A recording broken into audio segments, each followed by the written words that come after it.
Welcome to RR food box channel. ఈరోజు మన food బాక్స్లో బొబ్బట్లను చాలా ఈజీగా, టేస్టీగా, సాఫ్ట్గా ఎలా తయారు చేయాలో చూద్దామండి. దానికోసం ముందుగా ఒక కుక్కర్ తీసుకొని కుక్కర్లో 2 కప్పుల శనగపప్పు వేసుకోవాలి. శనగపప్పును ఒక 2-3 సార్లు నీట్గా కడుక్కొని అందులో 2.5 కప్పుల వాటర్ వేసి ఒక 2-3 విజిల్ వచ్చేంత వరకు స్టవ్ పైన పెట్టుకోవాలి. ఇప్పుడు ఒక బౌల్ తీసుకొని అందులో 2 కప్పుల గోధుమ పిండి, 2 కప్పుల మైదా పిండి తీసుకోవాలండి.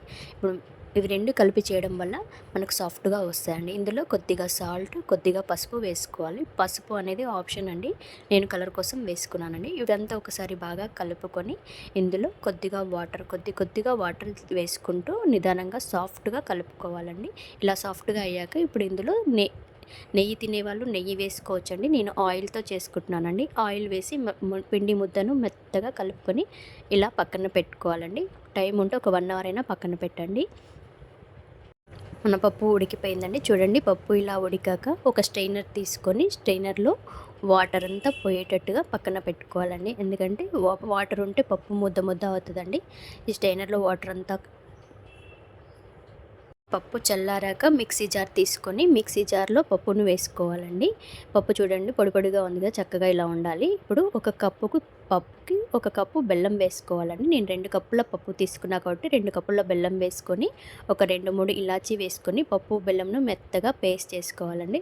చూడండి, మన పప్పు బెల్లం మొత్తం మెత్తగా అయింది కదా. ఇది ఒకసారి బాగా కలుపుకొని మీకు ఎంత సైజులో కావాలో అంత సైజులో పప్పు బాల్స్ని చేసుకొని ఒక పక్కన పెట్టుకోవాలండి. నేను మీడియం సైజ్ బాల్స్ చేసుకున్నానండి. చూడండి, ఇప్పుడు ఒక బటర్ పేపర్ తీసుకొని దానికి కొద్దిగా ఆయిల్ రాసి కొద్దిగా పిండి తీసుకొని పిండిని కొద్దిగా నిదానంగా ప్రెస్ చేయాలండి. నిదానంగా ప్రెస్ చేశాక దీని మధ్యలో పప్పు ముద్దను పెట్టేసుకొని చుట్టూ చక్కగా క్లోజ్ చేయాలండి. మీకు చేతితో అలవాటు లేకపోతే ప్రెస్తో చేసుకోండి. నేను చేతితో చేసుకుంటున్నానండి.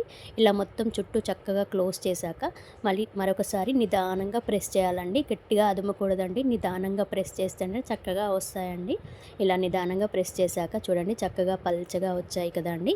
ఇలా ఇంత సైజులో వస్తే సరిపోతుందండి. చూడండి, మీరు మరీ పెద్దగా కావాలంటే పెద్దగా చేసుకోండి. పిండి ముందు పెద్దగా పెడితే పెద్దగా వస్తుంది. ఇప్పుడు ఒక పెంక పెట్టేసుకొని పెంక పైన నేను అలోవెరాతో ఆయిల్ రుద్దుకున్నా అండి. ఇలా అలోవెరాతో రుద్దడం వల్ల మనకేంటంటే బొబ్బట్లకు ఎక్కువ ఆయిల్ పట్టదండి. ఆయిల్ ఎక్కువగా ఇష్టం లేని వాళ్ళు ఇలా ట్రై చేయండి. టేస్ట్ కూడా చాలా బాగుంటుంది. ఒకదాన్ని ఇంకొకటి నిదానంగా చేస్తూ చక్కగా కాల్చుకోండి. ఇలా అలోవెరాతో రుద్దడం వల్ల టేస్ట్ కూడా సూపర్గా ఉంటుంది. ఒకసారి మీరు ట్రై చేసి చూడండి. చూడండి, మన బొబ్బట్లు రెడీ అయిపోయినాయి కదా. ఇవి చూడండి ఎంత సాఫ్ట్గా ఉన్నాయో. మీరు కూడా ట్రై చేసి టేస్ట్ ఎలా వచ్చిందో చెప్పండి. మరిన్ని వంటల కోసం నా ఛానల్ని సబ్స్క్రైబ్ చేసుకోండి. మీ ఫ్రెండ్స్ అండ్ ఫ్యామిలీకి షేర్ చేయండి. నా వంటలు నచ్చినట్టయితే లైక్ చేయండి. పక్కనే ఉన్న బెల్ ఐకాన్ క్లిక్ చేయండి. Thank you for watching my channel. ఇప్పుడు మనం పూర్ణాలు ఎలా తయారు చేసుకోవాలో చూద్దామండి. దానికోసం స్టవ్ పైన కడాయి పెట్టి ఆయిల్ వేసి ఆయిల్ బాగా వేడే వరకు పక్కన పెట్టుకోవాలి. ఇప్పుడు ఈ పిండిని నేను 1 కప్పు మినపప్పుకి 1/2 కప్పు బియ్యం వేసి ఒక 2 గంటల పాటు నానబెట్టుకొని చక్కగా మెత్తగా గ్రైండ్ చేసి పక్కన పెట్టుకున్నాను. చూడండి, ఈ కన్సిస్టెంట్ ఉంటే సరిపోతుంది. ఇప్పుడు మనం దాంట్లో స్టఫింగ్కి మనం పోలేల కోసం తయారు చేసిన పిండి ఉంది కదండి, దాన్ని చక్కగా రౌండ్గా బాల్స్ చేసుకొని పక్కన పెట్టుకోవాలి.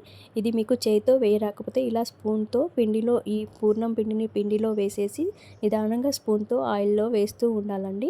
ఇలా వేయడం వల్ల మనకు ఏంటంటే మొత్తం పూర్ణంకి చక్కగా పిండి పట్టి మన పూర్ణం అనేది బయటకు రాకుండా ఉంటుందండి. చూడండి, లో ఫ్లేమ్లో చక్కగా నిదానంగా కాల్చుకోవాలండి. మనం హై ఫ్లేమ్లో పెడితే ఏంటంటే పైన చక్కగా కాలదండి. అందుకోసం చాలా స్లో ఫ్లేమ్లో పెట్టుకొని కాల్చుకోవాలి. మరొక రౌండ్ కూడా ఇలానే నిదానంగా వేసుకోవాలండి.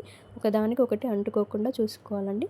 ఇవి కాస్త ఫ్రై అయ్యాక స్పూన్తో తిప్పితే ఏంటంటే మనకు చక్కగా లోపల స్టఫింగ్ అనేది బయటకు రాకుండా చక్కగా కాలుతాయండి. చూడండి, మన వేడి పూర్ణాలు రెడీ అయిపోయినాకండి. ఈ పూర్ణాలు అనేది కొంచెం ఆయిల్ కదండి, ఒక టిష్యూ పేపర్లో వేసుకొని ఆయిల్ అంతా అబ్జర్వ్ అయ్యాక ప్లేట్లోకి సర్వ్ చేసుకుంటే మన వేడి పూర్ణాలు రెడీ అండి.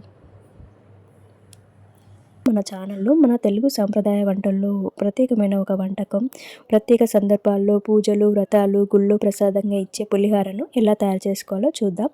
ఇందుకోసం ముందుగా స్టవ్ పైన ఒక బాండి పెట్టేసి ఇందులో ఆయిల్ వేసుకోవాలి. పులిహారకి ఎప్పుడు పల్లి నూనె కానీ నువ్వుల నూనె కానీ వాడాలి. అప్పుడు టేస్ట్ చాలా బాగుంటుంది. ఆయిల్ వేసాక ఇందులో ఆవాలు, జీలకర్ర, పచ్చిమిర్చి, ఎండుమిర్చి వేసుకొని ఒకసారి బాగా కలుపుకోవాలి. ఇది కలిపాక ఇందులో పల్లీలు, మినపప్పు, శనగపప్పు వేసుకోవాలి. పులిహారకి ఎప్పుడు కూడా తాలింపు కొద్దిగా ఎక్కువగానే ఉండాలండి. అందుకే కాస్త ఆయిల్ ఎక్కువ పడిద్ది. పప్పులన్నీ కొద్దిగా ఎక్కువ వేసుకుంటే పులిహోరకి టేస్ట్ చాలా బాగుంటుందండి. ఇవన్నీ ఒకసారి బాగా కలుపుకొని కరివేపాకు కూడా వేసుకొని మరొకసారి బాగా కలుపుకోవాలి. ఇందులో ఇంగువ వేసుకోవాలి. ఇంగువ వేయడం వల్లనే పులిహోరకు టేస్ట్ బాగా వస్తుందండి. కంపల్సరీ ఇంగువ వేసుకోవాలి. ఇంగువ వేసి ఒకసారి కలిపాక పసుపు కూడా వేసుకొని మరొకసారి బాగా కలుపుకోవాలి. ఇప్పుడు దీంట్లో నేను ఎండుమిర్చి తీసి పక్కన పెట్టానండి. అవి తర్వాత ఏం చేస్తానో చూపిస్తానండి. ఇప్పుడు దీంట్లో మనం చింతపండు రసం తీసుకొని వేసుకోవాలి. ఇది వేసుకున్నాక ఇందులో కొద్దిగా సాల్ట్ వేసుకోవాలి. ఇందులో నేను పులిహోర మసాలా వేశానండి. ఇది నేను ఇంట్లో తయారు చేసుకున్న మసాలా. ఈ ఈ మసాలా మీకు కావాలంటే కామెంట్ చేసి చెప్పండి. నేను వీడియో చేసి పెడతానండి. చూడండి మన పులిహోర గుజ్జు చక్కగా ఉడుకుతుంది కదా. ఇలా చక్కగా ఉడికి పైన ఆయిల్ తేరుకునేంత వరకు ఉడకబెట్టాలండి. అప్పుడు మన పులిహోర గుజ్జు అనేది చక్కగా ఉడికినట్టండి. సైడ్లకు ఆయిల్ వదిలి పైన ఆయిల్ తేరితే పులిహోర గుజ్జు రెడీ అయినట్టండి.